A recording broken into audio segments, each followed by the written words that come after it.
Hi everyone, welcome to the channel dedicated to sharing the profound insights and wisdom of Andromedan contactee Alex Collier. If you're new here, you're in for a journey that expands your mind and consciousness, bringing you closer to understanding the messages from the fifth density Andromedan extraterrestrials. For those returning, we're grateful for your continued support. Before we dive into today's enlightening content, we have a small favor to ask. If you find value in the knowledge shared in this video, please consider hitting that like button, subscribing to our channel, and clicking the bell icon so you never miss an update.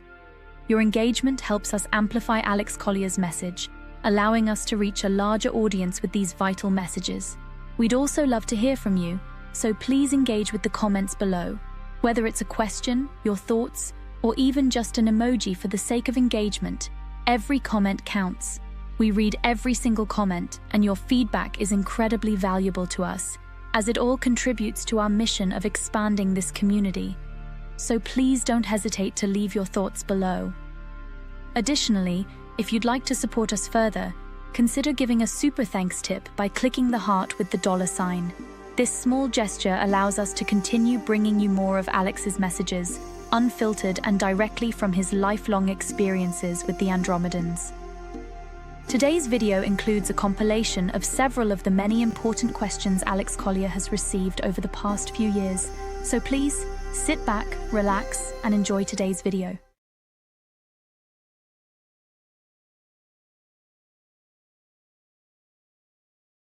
Is Project Looking Glass causing the Mandela Effect? I've heard that all the timelines have converged into one, and there can not be any more manipulation between the timelines. Is this true at this point? But I feel like things are moving so fast every day that I'm jumping between timelines. Am I jumping between the parallel Earth and going backwards and forth between 3D and 4D? Is Earth in 4D now? Yeah, I was having a similar thought process the other day. It feels like one day we're in one universe and another day we're in another. My understanding of Looking Glass is it needs at least one parallel timeline in order to be of use. In other words, if you're here now on this timeline and you want to go to another place on the same timeline, you have to go outside the timeline to come in and enter at that other place, that other point of time where you want to go to. So there is, I understand, if I understand it correctly, you want to go here and you're here. You cannot use your own specific timeline. You have to go outside this timeline to enter this point in time to do the least amount of alterations or zero alterations. If you can do it successfully, go from here to this point using another timeline, then what you do is you change this moment. It has ramifications and reverberations, but they're limited. Now, the timeline that is parallel this is one of is extremely under control. In other words, multiple technologies and multiple guardians are watching the timeline. And those with only the highest intent for humanity are using that specific timeline. When that timeline is shut down permanently or merged into this present timeline, then Looking Glass will not necessarily be needed. We will be where we need to be.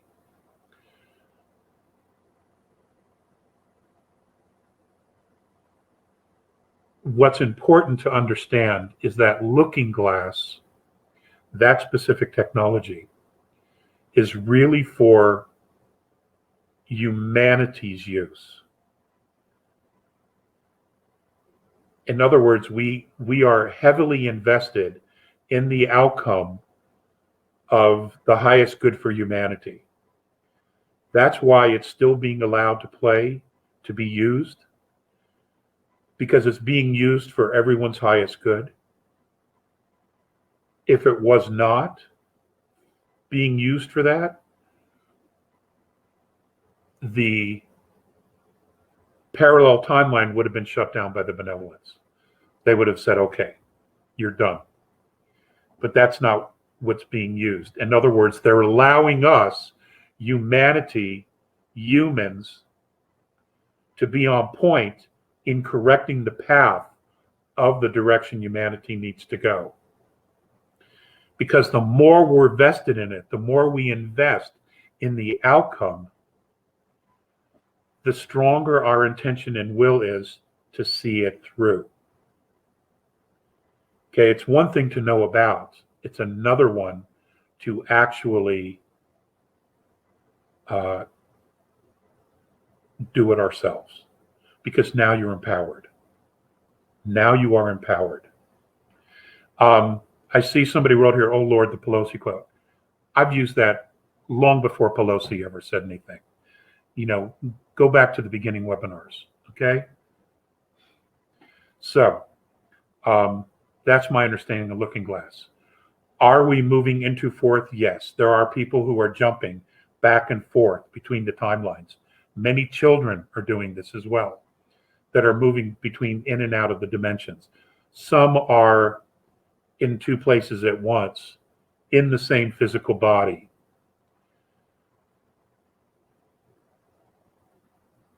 It's a process. You know, it's not like you just flip a switch and now you're like, well, where the hell are we? It's a process of moving forward. And I said this 29 years ago, you know, about this process, that the kids would be the first to move and then they would come back or bring back information to us, the adults, and say, look, this is what it is. This is what it looks like. This is who we're talking to. This is what it means. This is what it feels like. It's going to be the kids, because they don't have the systemic programming that all of us adults have.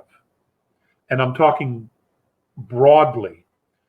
Okay, they don't have as much years of manipulation and programming that we do. So they'd be the first ones to go back and forth consciously into fourth and third. And then eventually, as a percentage of us move into fourth, then the same kids will be doing the same thing between fourth and five. Okay, that's how it works. It's a gradual increase so that we don't all lose our minds. Because a lot of people would lose their minds. They simply would not be able to deal with the shifts because they've been so structured and rigid in a system that they've been enslaved in without their knowledge.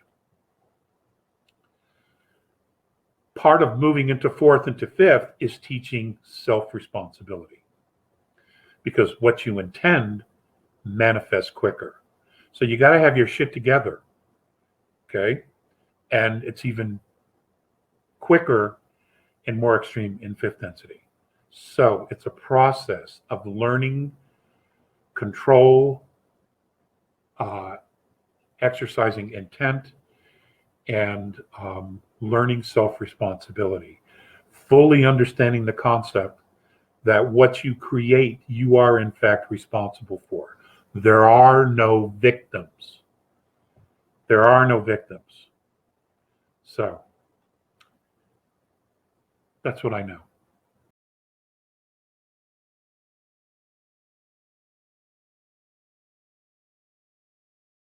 Dear Alex, any lessons from A's how to wisely restructure our life and world society to fully prepare and experience 5D?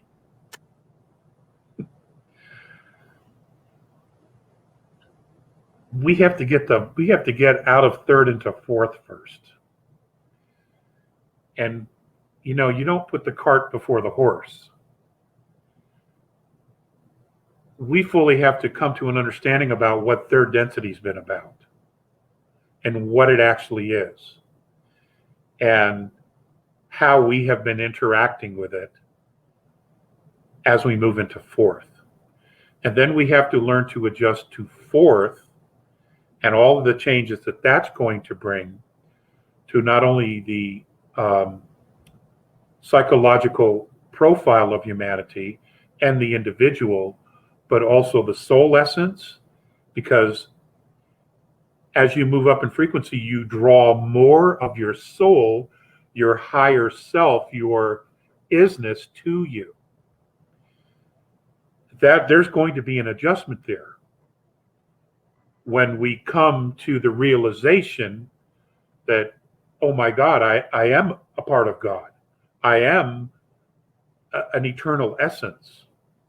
That's a huge revelation for everyone alone to grasp.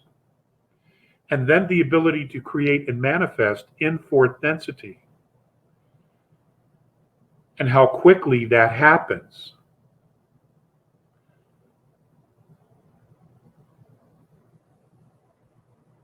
I don't even have that experience. So I'm learning that with you. And as far as my experience in fifth, I wore technology in order to hold me together. I wasn't manifesting like they do. I wasn't experiencing fifth density exactly the way they were, because that's their realm. Physically, that is not my realm. I could only be there because of the technology. I have observational experience.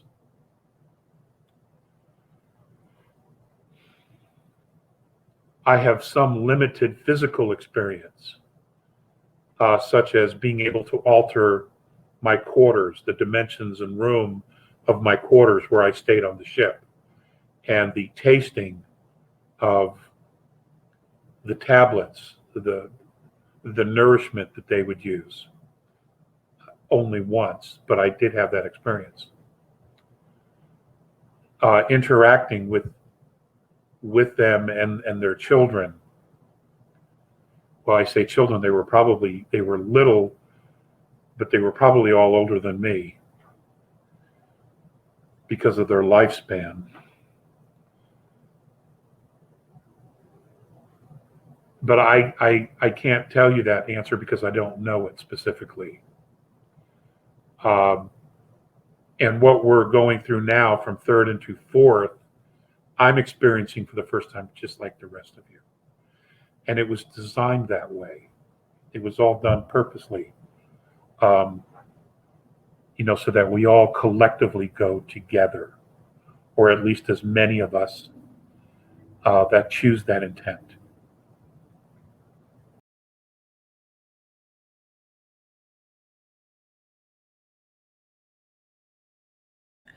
I think this is a lovely question. What question in my heart for many years? What race gifted Earth with horses?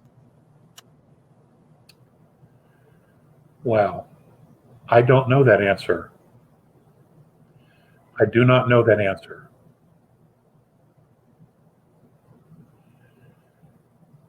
The only race that I am familiar with that has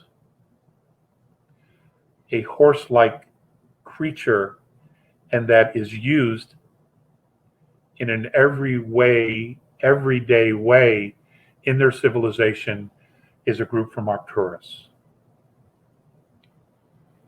But I don't know that they're the ones who gifted. I don't know if those particular life forms could even exist here. It could be that horses were genetically modified to live in our ecosystem, Earth, and to thrive like so many other life forms have been, with the exception of Occupy. It appears that they were brought here fully formed without modification because they could live here or they could adapt on their own. But almost everything else, it appears, has had some alterations to its genome in order to fit it to this ecosystem.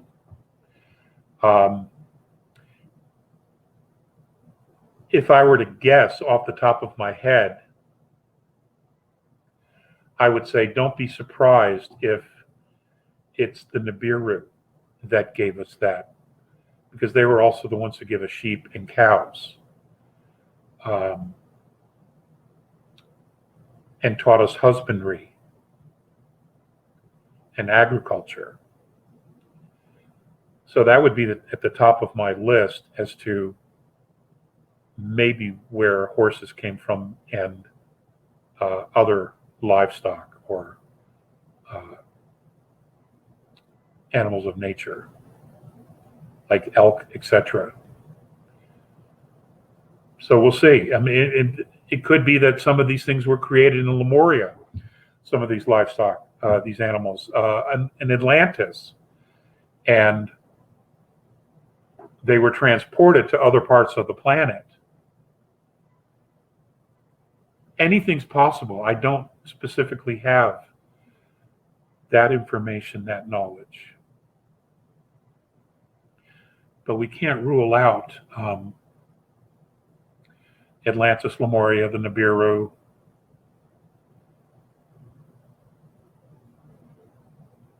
You know, I mean, I was going to talk about this next week, but in Iowa, they were bulldozing a shopping center, and they came across an archaeological find. And when they brought out the University of Iowa, and then they brought in the University of Nebraska, what they discovered as they began to dig further was that they had come across a finding of single file, a 12-foot horse, 2 camels, and an elephant, single file, all with packs on, domesticated, carrying fruit in their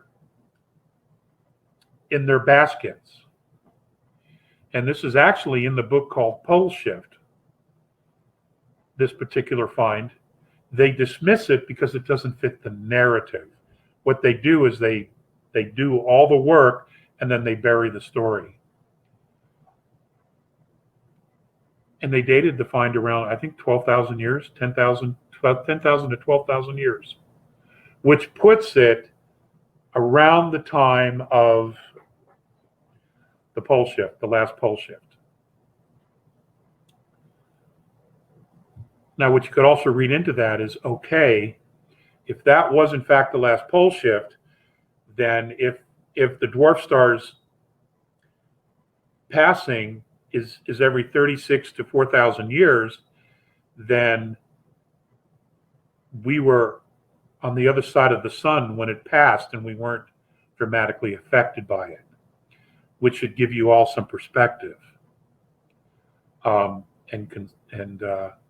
give you some perspective as to when it does come through again. That it's not always devastating to the earth.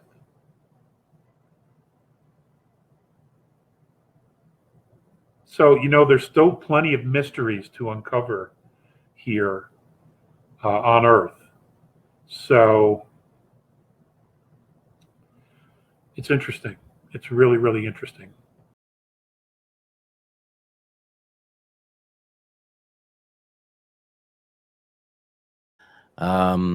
There is a man by the name of Eric Dollard that studied the sun for many years.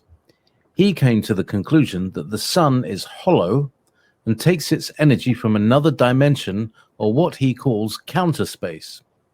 Do you have any information about this? And is this how the Do you have any information about this? And is this how the giant starships that come out of the sun travel to our dimension?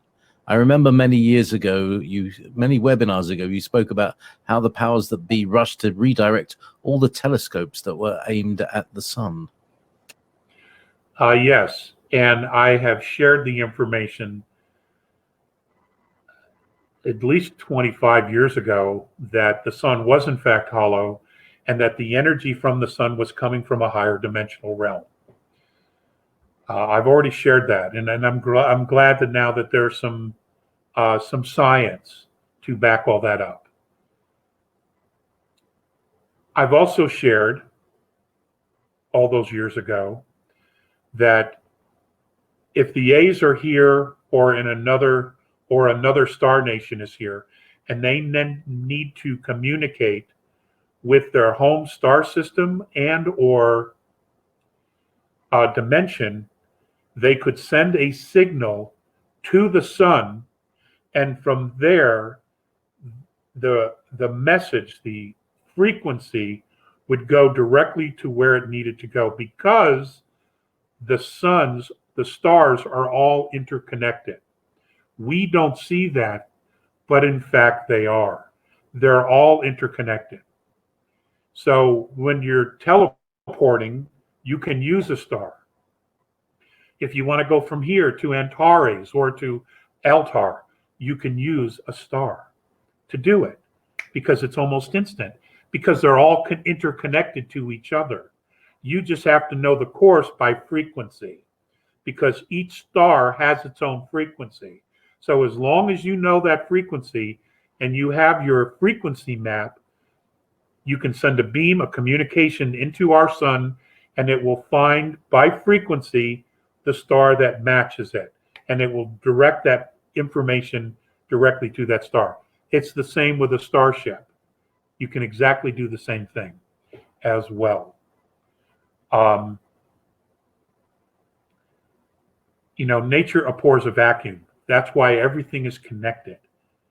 Everything is symbiotically connected to each other. We are symbiotically connected to one another, regardless of social distancing and all that other horse shit. Okay, we're all connected.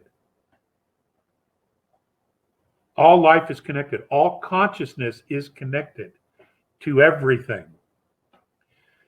That's why when you move out of this matrix, this box that we've been in, and you move into fourth, and you begin to understand that you are a soul, an eternal soul connected to the source and to all things, you have that aha moment. Oh my God, I'm not limited in any way. I have no limitations spiritually in any way whatsoever, other than that which I believe to be true about myself. The minute we let go of that lie of limitation, do we fully understand the enormity of how magnificent the universe is in all of its dimensions. Then you realize that it is capable of you to contact other multidimensional parts of yourself, to be at one with yourself, regardless of dimension or realm, physical realm. Guys, we're magnificent. Been saying that for years. We're magnificent. We have no idea how powerful we are. The dark side knows, which is why they put us in the freaking crab pot and wouldn't let anybody out. They wouldn't let anybody crawl out because they didn't want anybody to know. Okay? That's why they kept us in the matrix, this little box, and fed us restriction and anger and hate and racial prejudice. All these things to keep us fighting with each other so that none of us would realize, hey, I'm out of the box. I can now actually see what's going on inside the box, and I now realize who it is that's manipulating all of us. That's what they didn't want. And now that the genie's out of the bottle, literally, with the help of benevolence and mistakes by the dark side, humanity's beginning to wake up.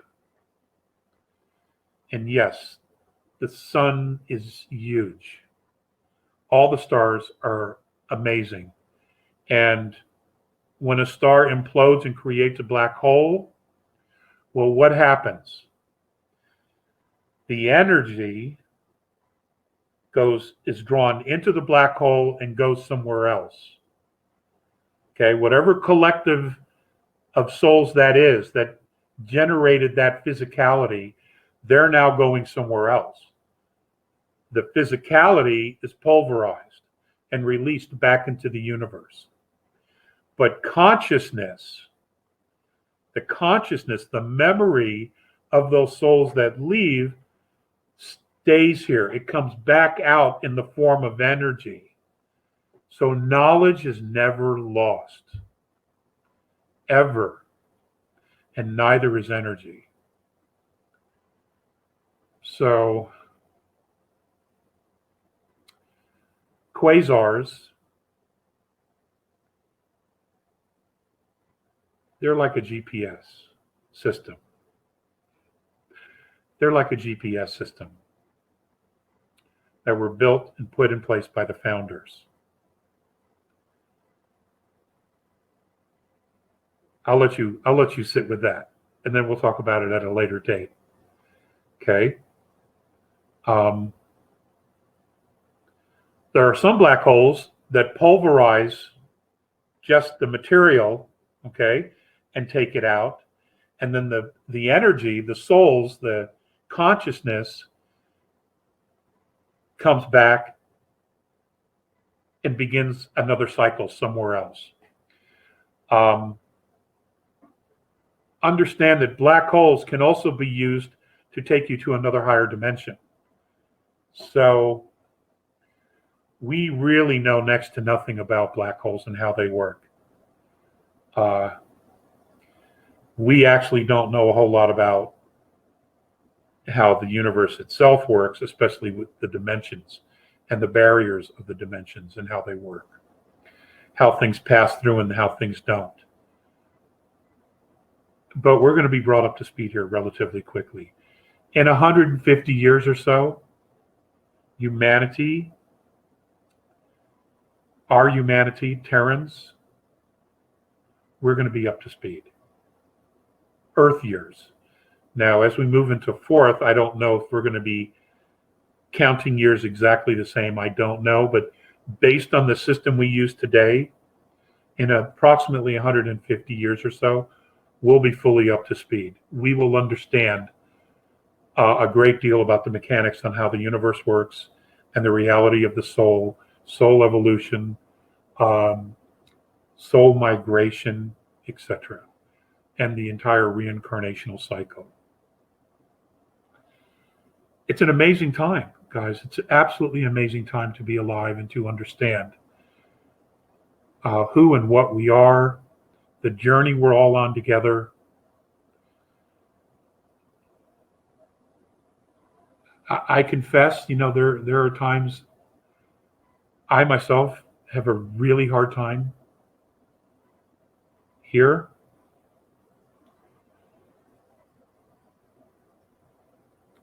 But this is what it is. This is the journey. This is the journey. Thank you so much for watching today's video. If you found it insightful, please like the video, and if you haven't already, please subscribe to our channel and click the bell icon so you don't miss out on future updates. If you have any questions relating to today's video, please also leave them below. We read all the comments and take on board what our viewers have to say about Alex Collier's work. Remember, your support helps Alex Collier's knowledge and the messages from the Andromedans reach more people. If you'd like to support the channel even more, you can give us a super thanks tip by clicking the heart icon with a $sign. It really helps our team bring you more content. Also, be sure to visit alexcollier.org to sign up for our regular email newsletter. It's the best way to stay updated with the latest news, exclusive content, and upcoming live webinars. For the latest insights from Alex Collier, check out alexcollier.live. And if you want to explore over 250 past webinars, head over to alexcollier.tv. Thank you for being a part of this journey and supporting Alex Collier's work. We couldn't do this without you, and we're genuinely grateful for your support. Until next time, stay curious and keep exploring the vast mysteries of our universe. If you would like to see the Andromedan contactee Alex Collier live via video stream, we hold a live online seminar every Friday at 2 p.m. Eastern Time. For more information on upcoming live webinars, please visit alexcollier.org.